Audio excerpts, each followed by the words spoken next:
Sveikos merginos, šiandien noriu su jumis pasikalbėti apie naują produktą. Tai yra alyvuogių aliejus su pikiu ir su eteriniais aliejais. Tai yra su arbatmedžiu ir su eukaliptu.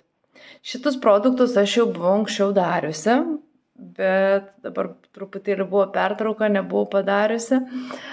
Tai dabar vėl padariau ir jie kiekvieną kartą man gaunasi skirtingai. Tai šį kartą, kaip sakiau, su arbatmedžiu ir su eukaliptu dariau. Šito produkto pavadinimas yra nosies kutuliukas.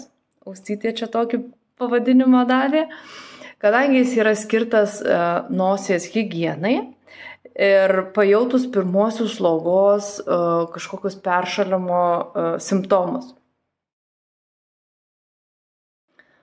Tai paimame ausų krapštuką, įmerkiame į aliejų ir švelniai patepame nosytę, patį vidų.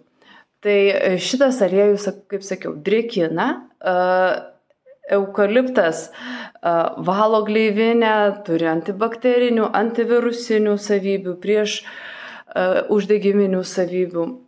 Ir arbatmedžio aliejus tai yra natūralus antiseptikas. Jisai irgi saugo nuo virusų, nuo bakterijų.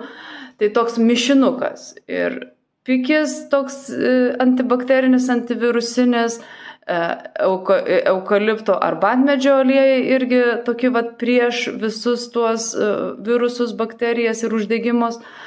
Na ir žinoma aliejus, alyvuogių aliejų naudoju, tai jisai irgi yra natūralus, extra virgin ir tikrai labai geras produktas ir tinka ir vaikams, ir suaugusiems. Viskas labai natūralu, paprasta ir veiksminga. Išbandykite ir jūs.